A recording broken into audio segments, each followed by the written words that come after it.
வணக்கம். Swiss news 7 இரவு நேர பிரதான செய்தி அறிக்கை. முதலில் தலைப்புச் செய்திகள்.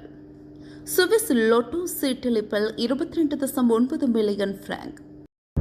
வீடு ஒன்றில் இருந்த 4 பேர் படுகாயம். போலீஸ் தீவிர விசாரணை.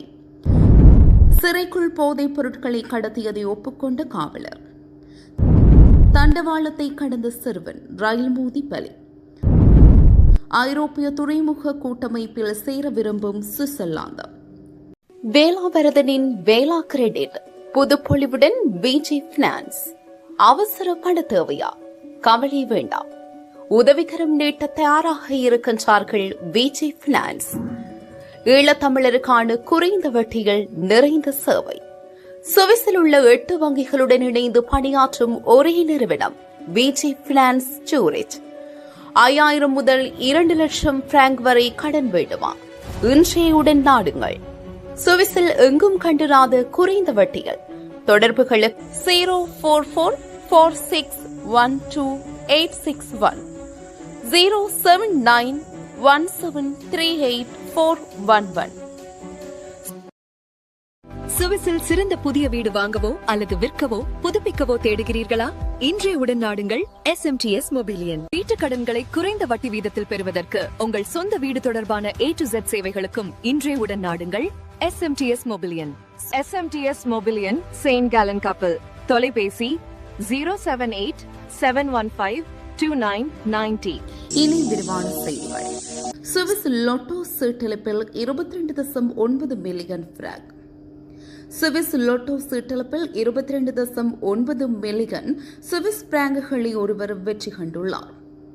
மற்றொருவர் 6 எண்களை சரியாக கணித்து 1 மில்லியன் சுவிஸ் பிராங்குகளை பெறுவார். ஜாக்பாட் வெல்லப்பட்டு விட்டதால் சனிக்கிழமை நடைபெறும் அடுத்த குடுக்கல் மீண்டும் 1.5 மில்லியன் சுவிஸ் பிராங்குகளில் தொடங்கும். மார்ச் 2, 2024 அன்று சுமார் 64.6 மில்லியன் சுவிஸ் பிராங்குகள் என்பதே அதிகபட்ச பரிசு சாதனையாகும். அதனைத் தொடர்ந்து சுமார் 48.6 மில்லியன் மற்றும் சுமார் 45 மில்லியன் சுவிஸ் பிராங்குகள் வெற்றிகளுக்குள் உள்ளன. வீடு ஒன்றில் இருந்த 4 பேர் படுகாயம். போலீஸ் தீவிர விசாரணை. கேசல்பெக் அதில் உள்ள வீடு ஒன்றில் இடம்பெற்ற சம்பவத்தில் 4 பேர் படுகாயமடைந்துள்ளனர். நேற்று பிற்பகல் 2 மணிக்கு ஆஃபில் உள்ள கெசலிவேவ் சாலையில் ஒருவர் காயமடைந்ததாக ஜென்காலான் அவசர அழைப்பு மற்றும் கட்டுப்பாட்டு மையத்திற்கு தகவல் கிடைத்தது. அடுக்குமாடி கட்டடத்திற்கு ஜென்காலன் காவல் ரோந்து படையினர் சென்றபோது மேலும் 3 பேர் காயமடைந்திருப்பதை கண்டனர். காயமடைந்தவர்கள் 57, 65 மற்றும் 87 வயதுடைய 3 பெண்களும் 73 வயதுடைய ஒரு ஆணும் ஆவார். அந்த ஆணின் காயங்கள் குறிப்பிடப்படவில்லை. அதே சமயம் 57 வயது பெண்ணின் காயங்கள் மிகவும் தீவிரமாக இருந்தன. அவசர மருத்துவ சேவைகள் அவரை மருத்துவமனைக்கு கொண்டு சென்றன. 65 வயது மற்றும் 87 வயது பெண்கள் தீவிர காயங்களுக்கு உள்ளானதால் அவர்கள் ட்ரெக்கா விமான ஆம்புலன்ஸ் சேவை மூலம் மருத்துவமனைக்கு விமானம் மூலம் கொண்டு செல்லப்பட்டனர்.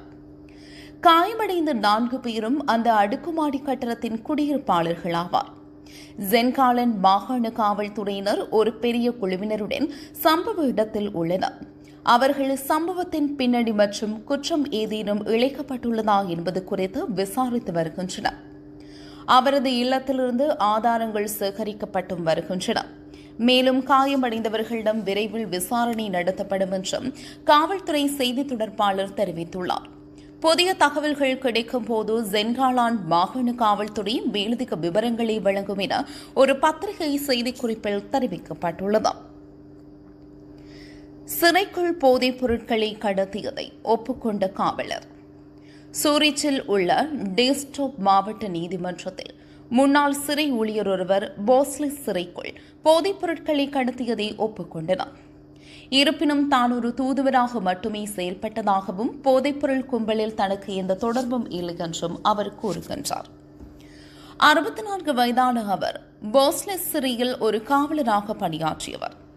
இருப்பினும் புதன்கிழமை அன்று அவர் டேஸ்பாட் மாவட்ட நீதிமன்றத்தின் குற்றச்சாட்டுகளுக்கு பதிலளிக்க வேண்டியிருந்தது.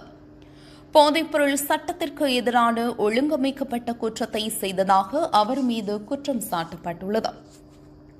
நீதிமன்றத்தில் போதைப்பொருள் பொட்டலங்களை பெற்று அவற்றை சீர்திருத்த நிலையத்தில் வைத்ததை அவர் ஒப்புக்கொண்டார்.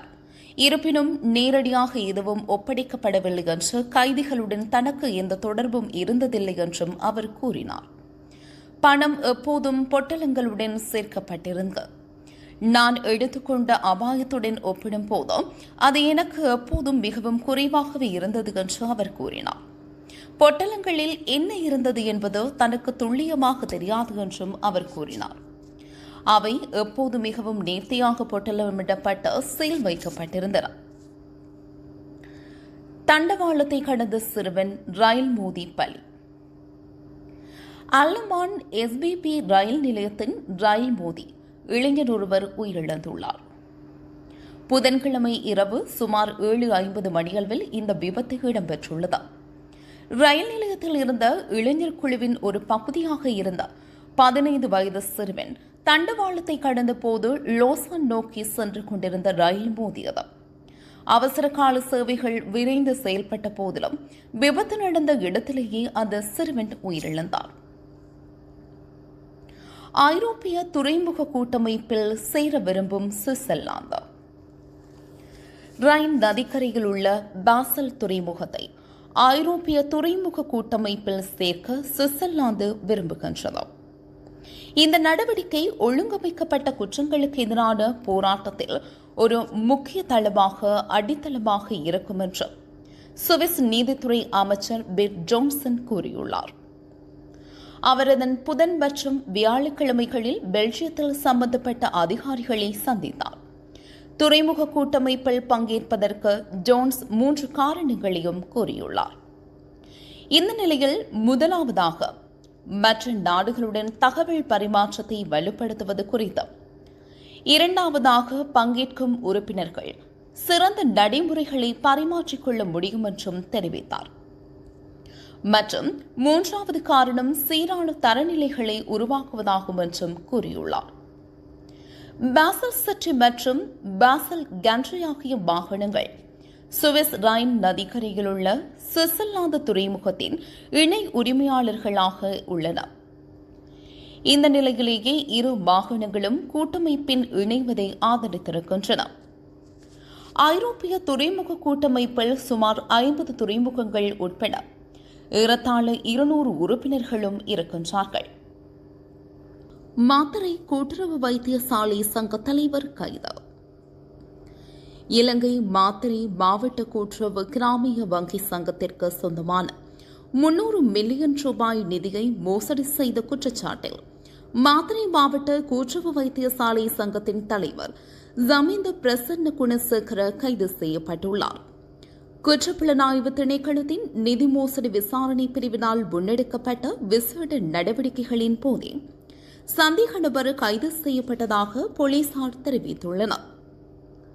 கூட்டுறவு சட்ட விதிமுறைகளை மீறி வெவ்வேறு திட்டங்களுக்காக பணத்தை பயன்படுத்துவதாக கூறி அந்த நிதியை சந்தேக நபர் தனது தனிப்பட்ட தேவைகளுக்காக பயன்படுத்தியவை விசாரணையின் மூலம் தெரியவந்துள்ளது. இந்த நிலையில் கைது செய்யப்பட்ட சந்தேக நபர் மேலதிக சட்ட நடவடிக்கைகளுக்காக இன்று வெள்ளிக்கிழமை காலை மாத்தறை நீதவான் நீதிமன்றத்தில் ஆயர்படுத்தப்பட்டார். சுவிஸ் நியூஸ் 7 இரவு நேர பிரதான செய்தி அறிக்கை நிறைவு பெற்றது. எமது விரிவான செய்திகளை www.swissnews7.com என்ற இணையதளத்தில் நீங்கள் பார்வையிடலாம்.